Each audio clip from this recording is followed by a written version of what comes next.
came out yesterday that Jimmy Bell, guy we all love, has entered the transfer portal.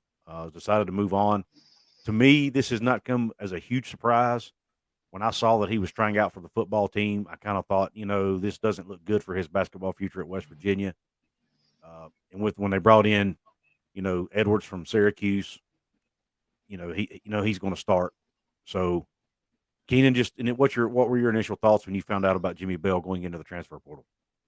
Am I surprised that Jimmy Bell is not going to be on the basketball team? No, I'm not. But I did think there was a chance that football would stick. Mm-hmm. I am kind of surprised that his intentions now are clear that he wants to focus completely on basketball, at his next stop. So that's a little surprising. But there's not enough good things to say about the type of person and teammate that Jimmy was. He was really loved in that building. People like what Jimmy brought to the table. He was a big physical guy. Yes, he had some limitations on the basketball court, mm-hmm. but in terms of being a teammate, that's tough to replace. Right. You touched on it, Couz. He kind of, in a way, was over-recruited in a sense. He's not going to play over Jesse Edwards. Some of these other guys need more minutes. Need to find a way to get Mo more minutes, James more minutes. Mm-hmm. And it was a move that makes sense for both parties. You look at what Jimmy brought to the table. He struggled defensively at times, especially in space, pick and roll situations. And when you look at some of these other guys they're bringing in, you need more of a rim protector, especially with some of the guys they've added, which some of them are good defensively, but you need to have some guys that can protect the rim. In order, and if you have Kirk Reese on the floor, he can play defense, but it's not necessarily a strong suit. So you want to have a guy that can kind of cover up those mistakes. And that's not Jimmy's game.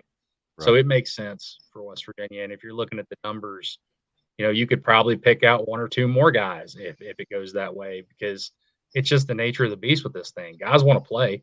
I mean, especially in your last year, you don't want to sit on the bench. You don't want to play a role when you've probably seen some of the schools that are already interested in him, right, and they're going to offer him an opportunity to play big minutes.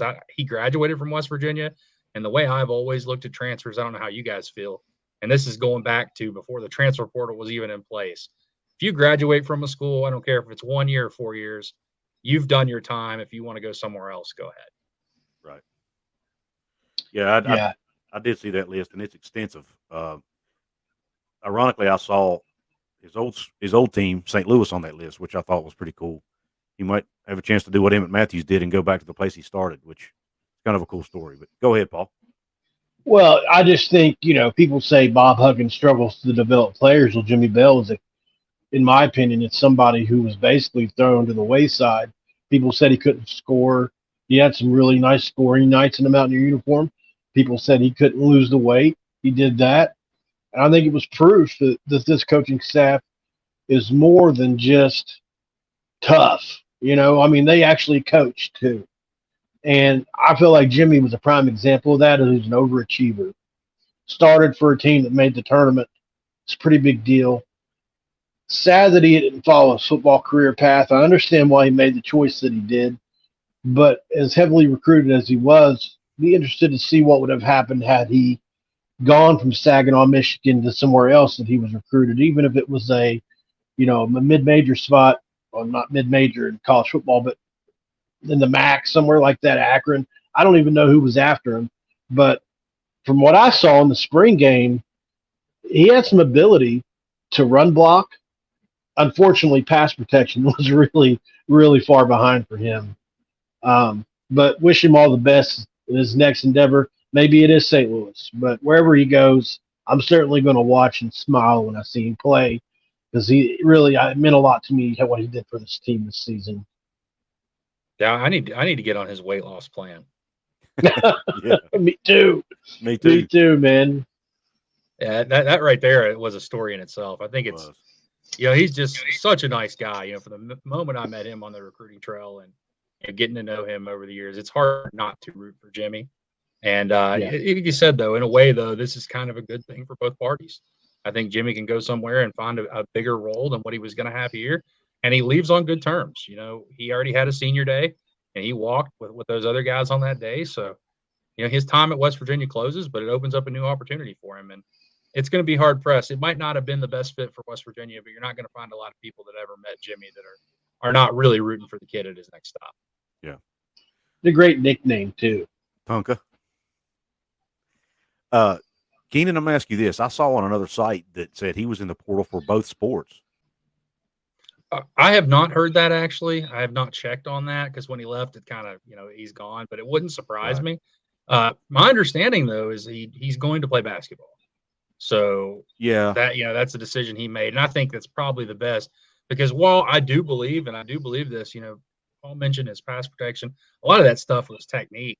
Mhm. He has no technique right now, which you expect. A guy that hasn't played for that long.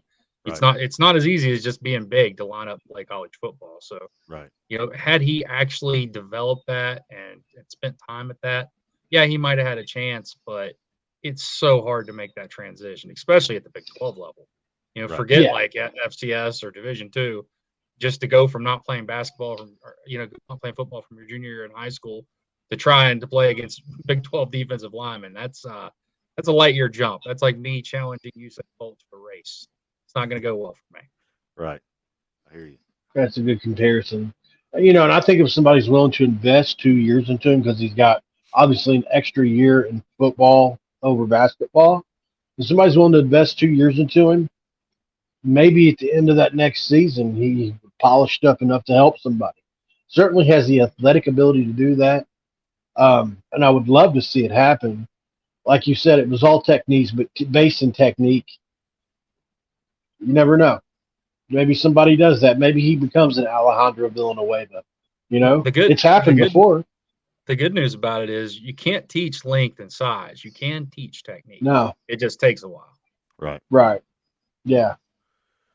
And I don't know if you guys seen it, and he's actually taken this down, I think, since, but he apparently put out a tweet earlier about his leaving, and one of your media colleagues, Keenan, shared it. I don't remember who, but when I went to Jimmy's account, he had removed it, so I'm not sure why. But I'm telling you what, I actually almost shed a tear reading it, dude. I mean, it was like, this is just a good human being right here, man. And you can tell he loved West Virginia. You can tell he's going to miss the place, and you can tell that, he talked about how he's graduating from West Virginia, so it will always be home to him, or like home to him. And you just hate to see a guy like that. You wish him success, number one, and you do hope it works out for him. But you do kind of hate to see him go, just because, like you said, he's such a great teammate and such a good dude. Those are the kind of people you want in your program. And Bob Huggins loved the guy, so that's usually a good indication. Yeah, Bob loved you. Yeah, he did. Yeah. So anyway, real quick, I want to read off the list of schools that I'm seeing that is interested in Jimmy so far: Mississippi State, Missouri, Old Dominion, St. Louis, BYU, UCF.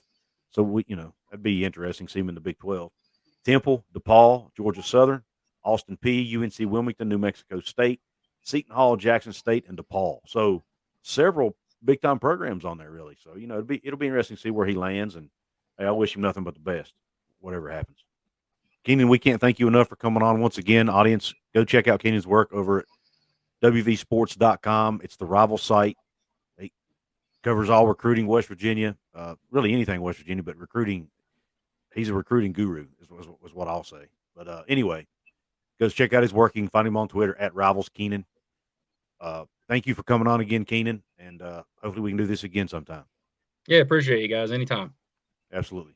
Take care. We're out.